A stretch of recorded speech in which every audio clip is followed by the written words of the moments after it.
Herkese salam. Ümid edirəm ki, yaxşısınız. Bugünkü mövzumuz sifətin dərəcələri olacaq və bildiyiniz kimi sifət əşyanın əlamətini və keyfiyyətini bildirir. Sifət haqqında əslində bir video daha çəkə bilərdim bundan əvvəl ki, sifət nəyi bildirir, quruluş növləri, əlamət və keyfiyyət bildirmək nə deməkdir. Yəni bu mövzuları ümid edirəm ki, hər biriniz bilirsiniz, amma istəsəniz başqa bir videoda ondan da video yazdıra bilərəm. Amma ən əsas düşünürəm ki, uşaqların çaşdığı nüanslar sifətin dərəcələrində olur. Bugünkü videoda isə adi və azaltma dərəcəsini sizə aydın şəkildə başa salmağa çalışacağam. Başlayaq. Adi dərəcə. Ümumiyyətlə sifətin 3 dərəcəsi var: adi, azaltma və çoxaltma. Məsələn, gəlin bir söz götürək. Bu arada qayda dəftərinə bunları yazmağınızı tövsiyə edirəm. Deməli, məsələn, deyək ki, sarı. Baxın. Sarı, baxın. 3 dənə yazıram. Sarı, sarımtıl, sapsarı. Bunlar arasındakı fərq nədən ibarətdir? Hər biri sifətdir. Sadəcə bunlar sifətin fərqli dərəcələrdir. Sarı adi dərəcədədir. Adi. Sarımtıl biraz azaltma dərəcədir. Yəni tam sarı deyil, biraz sarımtıldır. Azaltma dərəcəsidir bu. Amma sapsarı deyəndə, yəni sarının çox belə tünd formasıdır da, yəni sapsarıdır. Yəni daha da çoxaldırıq dərəcəsini. Olur çoxaltma. Və təbii ki, biz bunların mənasından əlavə bunların yaranma üsullarını bilməliyik. Adi dərəcədə sifət normada olduğu kimi qalır. Məsələn, baxın, yazıram ortadan adi dərəcə.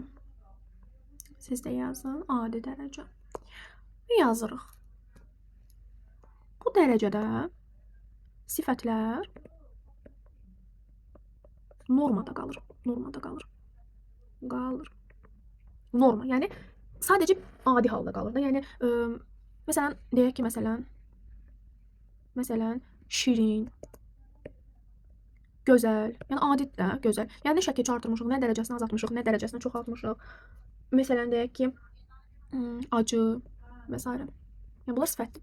Adi dərəcədə olan sifətlərdir. Bildiyiniz kimi sifətlər necə, nə cür, hansı sualına cavab verir. Hər necə sualına cavab verəndə sifət götürmürük. Çünki zərfdə də necə sualına cavab vermək var. Ya da hansı sual. İndi davam edək azaltma dərəcəsinə. Bayaq bir söz deyəcəkdim. Video kəsilməli oldu. Hansı sualına cavab verir? Biz dedik ki, sifət necə, nə cür, hansı sualına cavab verir, elə deyilmi? Hansı sualı təkcə sifətdə deyil, hansı sualı sayda da var. Məsələn, neçənci, məsələn, deyirik ki, 5-ci parta. Hansı parta? 5-ci parta. Sıra sayılarında hansı sualını istifadə edirik? Yəni, hər hansı sualını görsək, biz onu sifət götürməməliyik. Ya da hər necə sualını görsək, sifət götürməməliyik. Çünki necə sualı ilə olan həm zərfdə də ola bilər, həm də hansı sualı ilə olan sayda da ola bilər. Davam edək. Gələk azaltma dərəcəsinə. Azaltma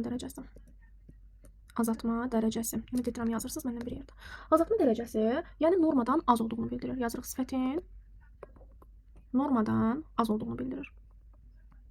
Az olduğunu bildirir. Azaltma dərəcəsi 2 yolla yaranır. Baxın, ox çəkirəm. 2 yolla yaranır.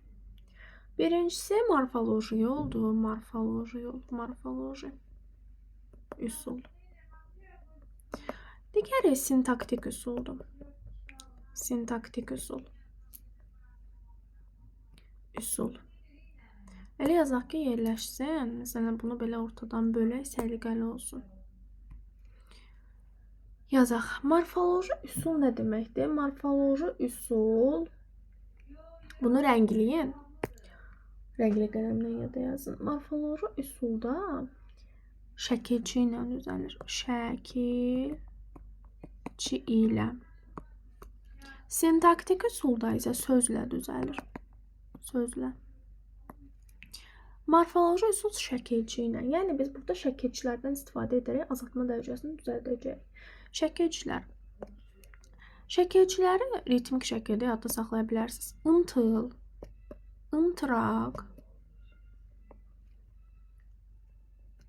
sov, şın, raq, yalnız. Deməli, ımtıl, ımtıraq, sov, şın, raq, yalnız. Yəni raqın yerinə rək də ola bilər. Yəni ikisi də ola bilər. Bunlar şəkilçidir. Qabaqlarına tire qoymalıyıq mütləq şəkildə. Əla. Bunlara nümunə məncə özünüz təxmin edə bilərsiniz. Buna məsələn göyümtül. Bu 4 cürdə bilirsiniz. Göyümtül, yəni ımtıl, ımtül, imtil, umtul. Yəni bunlar göyümtül məsələn. Imtıraq məsələn qırmızı ımtıraq, qırmızı ımtıraq. Yerləşməsiz aşağıdan yazın. Sov, məsələn dəli sov. Yəni kök sifət olmalıdır. Bilirsiniz, bunlar sifətdir ki, biz onu artırırıq. Sarışın ya da qaraşın, gödərək, gödərək. Ya da raqa, yaxşı raq yaza bilərsiniz. Yaxşı raq. Sonra yanınıza qara yanız yaza bilərsiniz. Ya da sarı yanız. Gələyim sintaktik usula. Sintaktik usul uşaqlar balaca yazın ki, eləşsin dəftərinizə. Sintaktik usulda azaltma dərəcəsini əmələ gətirmək üçün biz burada sözlərlə düzəldirik. Deməli, biz bu sözləri belə yadda saxlayaq, həm də yazılışlarına görə ala açıq, ala açıq. Bunlar defislə yazılır. Defislə yazılır. Bu sözlər defislə yazılır. Məsələn, deyək ki, məsələn, alaya deyək ki, alaçı, məsələn, alaçı. Yəni tam çiğ deyil, biraz çiğdir. Yəni biraz bişib, biraz çiğdir. Alaçı. Baxın defislə yazdım. Sonra məsələn açıq mavi. Bu da defislə olacaq. Yəni ala ilə açıq. A'lar defislə yazılır. Gələk ikinciyə. İkincidə olacaq təhər, kəm, kəm təhər. Belə deyək, kəm təhər. Bu sözlər olanda isə bitişik yazılır. Bitişik yazılacaq. Məsələn, deyək ki, kəmşirin. Kəmşirin. Baxın, bitişik yazdım. Sarı təhər. Baxın, bitişik yazdım. Yəni, bunlar azaltma dərəcəsidir. Yəni, kəmşirin nə deməkdir? Yəni, normal şirin deyil, biraz şirindir. Yəni, çox şirin deyil, biraz şirin. Üçüncü isə olacaq az. Az sözü. Az ayrı yazılır. Məsələn, deyək ki, az şirin. Yəni, şirin deyil, az şirindir. Çox şirin də deyil, az şirindir. Azaltma dərəcədir. Ayrı yazılır. Baxın, ala açıq defislə, kəm təhər bitişik, az ayrı. Ala açıq defislə, kəm təhər bitişik, az ayrı. Imtıl, ımtıraq, sov, şın, raq, yanız. Imtıl, ımtıraq, sov, şın, raq, yanız. Mən dedikcə videonu dayandırıb özünüz üçün divara baxaraq ya da göyə baxaraq deməyə çalışın ki, yadınızda qalsın. Belə. Yəni, azaltma dərəcəsi bundan ibarətdir. Növbəti videoda çoxaltma dərəcəsindən danışacağıq.